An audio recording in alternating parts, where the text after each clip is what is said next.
This is MeTV Toons. Of me, all right.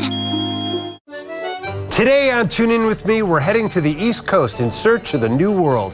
It's the next stop on our Trekkin All 50 tour of the United States.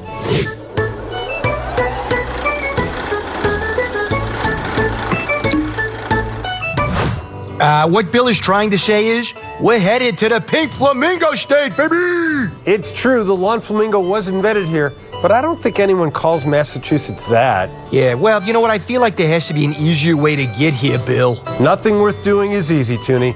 Plus, we have cartoons featuring Bugs Bunny at sea, a red-coated Yosemite Sam, and a Tune In With Me debut.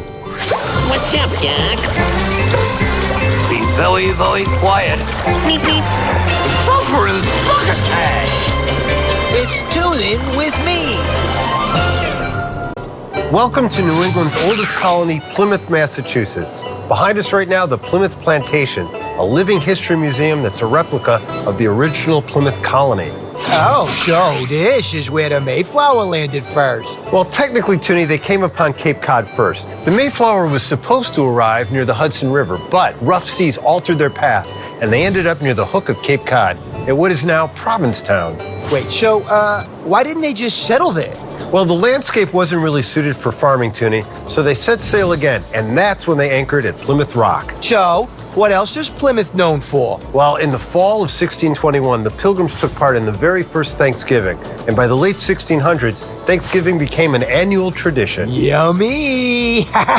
So, did they have all the fixings? Yes, they sure did. They had deer and artichokes and chestnuts and garlic. What? Oh, disgusting! Did they ever hear a turkey? Well, the jury's still out on whether or not turkey was served. Massachusetts. Oh, boy. Try saying that 10 times fast. Hey, where did they get a name like that anyway? Well, the name Massachusetts was first recorded in Captain John Smith's book. It's derived from the Algonquin words that mean large hill place. We got more to see of this large hill place, so let's keep trekking. Good idea, Toony, but first, the cartoon. In this short, Bugs Bunny accompanies Christopher Columbus in his search for America. Here is Here We Go.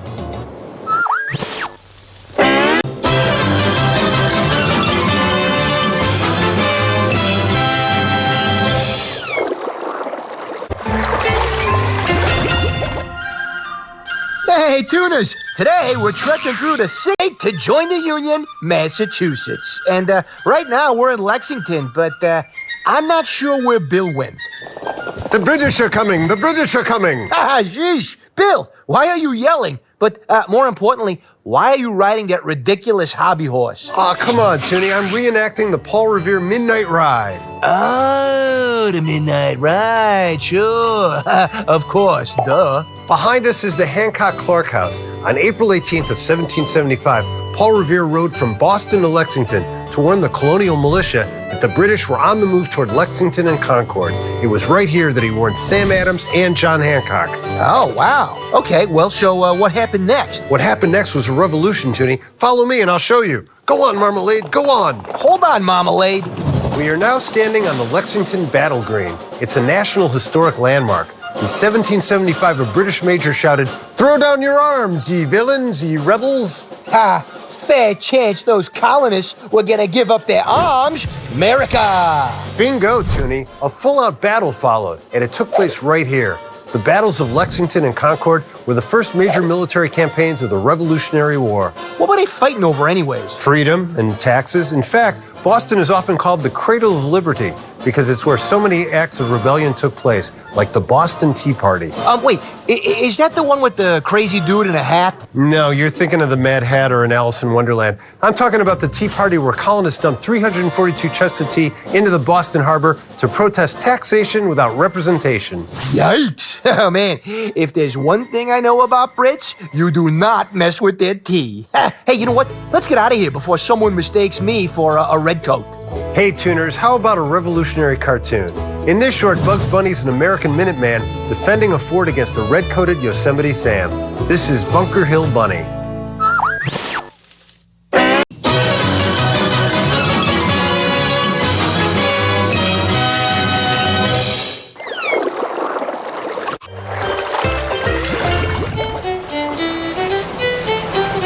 Hey, Tuners, we're in Nantucket, and we've just set sail on a whale watching tour. Bill, you look like you just walked off the set bootleg version of White Lotus. Well, I'll have you know that this color is specific to this island. It's called Nantucket Red, and it originated here in the 1960s at Murray's Toggery Shop. Yeah, well, you look like an Ivy League wannabe. Well, speaking of Ivy League, Toony, the Pilgrim State is home to the oldest American university, Harvard. It was founded in 1636. Ah, yes. Birthplace of the Facebook. And the Iron Lung. Look, Toony, over there! It's a whale! Oh, that's a hungry fella. And it looks like it's eating some kind of a large fish. Fish murder. Neato. Hey, you guys, you're totally missing it. There's a really big whale right over here. Bill, come on. Stop being such a dork. Is it just me, or does no one on this whale watching tour seem interested in actually watching whales? Well, okay, listen, I gotta be honest. Whale watching sounded boring, so I swapped our tickets for a party boat, baby! You did what, Toony? We just saw a whale. Yeah, and that was a bonus. Now, excuse me, I've got some partying to do. Exit stage right. Hey, do you guys want to solve a riddle? I guess that's a yes. So what do basketball and a fire truck have in common? They were both invented in the city of First, Springfield, Massachusetts. You see, in 1891, James Naismith, a physical education instructor at the Springfield YMCA, invented basketball, and within a decade, it became a collegiate sport. As for the fire truck, that was invented in 1906 by the Knox Automobile Company. Well, it was really nice talking to you guys. I wonder what Toonie's up to. Hey, my peeps, mind if I cut in? Yeah. Oh, man, this is awesome. You guys ever seen a fish without any pants before? Ah, there he is. Whales are cool, but not as cool as dancing. Wowza, would you look at that? Oh, another whale. Hey, Toonie, did you see that? Oh, you guys, you're totally missing it. Well, I guess I'm the only one interested in whale watching. Oh, speaking of, in our next short, Woody Woodpecker's on the hunt for Dopey Dick the Pink Whale. From 1957 and now making its Toon In With Me debut, here is Dopey Dick the Pink Whale.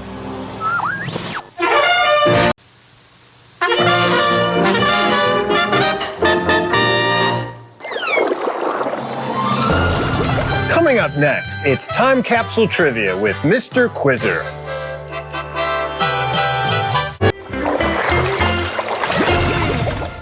It's time to play Time Capsule Trivia with Mr.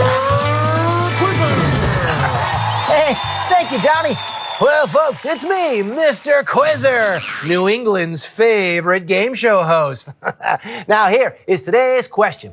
Which heavyweight boxing champion was born in Brockton, Massachusetts on September 1st, 1923? Was it A, Joe Walcott, B, Joe Louis, C, Rocky Marciano, or D, James Braddock? You know, I would have loved to have become a celebrity boxer, but my agent wouldn't let me. Now, he said I couldn't risk messing up this pretty face. Good thing I'm already a knockout. Get it? Knockout. It's a boxing joke. Oh, second round of time. Okay. If you guess C, Rocky Marciano, then you are correct. Yes, Rocky was an undefeated heavyweight champ from 1952 until his retirement in 1956. When he retired, he was undefeated in 49 professional fights with 43 knockouts. Among his victims were other heavyweight champions Joe Walcott, Joe Louis, and Ezzard Charles. Well, that's going to do it for today's Time Capsule Trivia. More cartoons when we return. Quizzer out!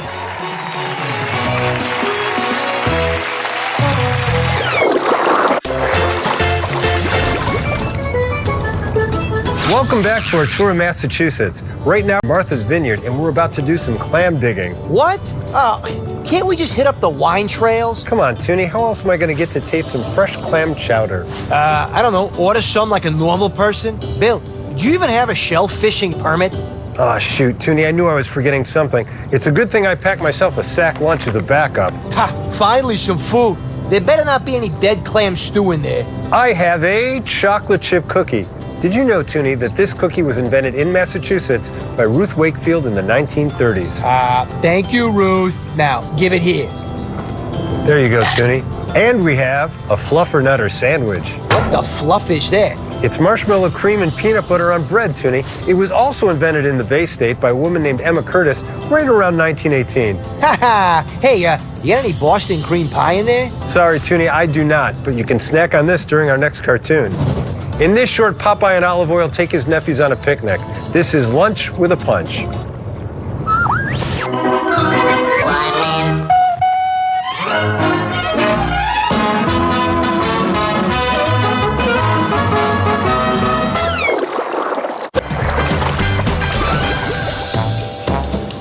Hey Tuners, we've made it to Boston, and behind us is Boston Common, the oldest city park in the United States. Bill, why are you dressed like you're about to run a marathon? Well, maybe we are going to run a marathon through Boston. Do you get it? Yeah, I get it, because of the Boston Marathon. Haha! When the Boston Marathon first began in 1897, it only had 15 participants. But today, that same event draws around 30,000 people. What? That many people show up to run 1,000,000 miles? That's nuts! Haha! It's actually 26.2 miles, Toony, and it's the oldest marathon in the United States. I'm noticing a trend. Everything in Boston is really, really old. Haha! You can say that again. Boston's also home to the first subway system, the oldest chocolate company, and the oldest secondary school in the U.S. Whoa. Slow down there, Speedy Gonzales, and rewind. Did you just say chocolate factory? Oh, yeah. Baker's Chocolate Company was founded in 1780, and it's the oldest chocolate company in the entire world. That is awesome. Oh, hey, who's that hunky statue behind us? Oh, yeah, that's George Washington, Toony. Hey, let's check out more of Boston. Come on. Say cheers, Toony, because behind us right now is the bar that served as the exterior shot for the hit TV series Cheers. Cool. Hey, some of my favorite movies were also shot here in Boston, like Good Will Hunting, Mystic River, The Verdict, and The Departed. The Departed actors Matt Damon and Mark Wahlberg were actually both born here in Massachusetts. Whoa. Well, is this a state or a hunk factory? Am I right, Bill? Well, you're right, Toony. Massachusetts is also the birthplace of literary legends like Theodore Seuss Geisel, a.k.a. Dr. Seuss, E.E. Cummings, Emily Dickinson, and Edgar Allan Poe. Oh, that Poe is so dark, so mysterious, so hunky. Boston was also home to some of history's most influential figures like the Kennedy family and Benjamin Franklin. Benjamin Franklin? Okay, a little nerdy, but still hunky-ish. Hey, speaking of Bay Staters, our last short features the voice of June Foray, who was born in Springfield, Massachusetts. Here is Greedy for Tweety.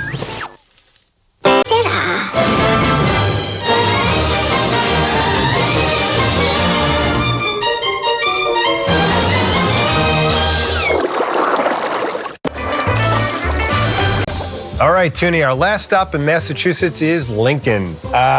What is this place? Well, right behind us is what the locals like to call Ponehenge. Around 2010, these rocking horses just appeared anonymously, kind of like Stonehenge in England. So, you brought us to a toy horse cemetery. Typical. Over the years, more horses began appearing, and they're occasionally rearranged. Oh, very mysterious and odd. Folks, we hope you enjoyed our trek through Massachusetts. For now, it's bye-bye from Bill. And thanks from Ponehenge.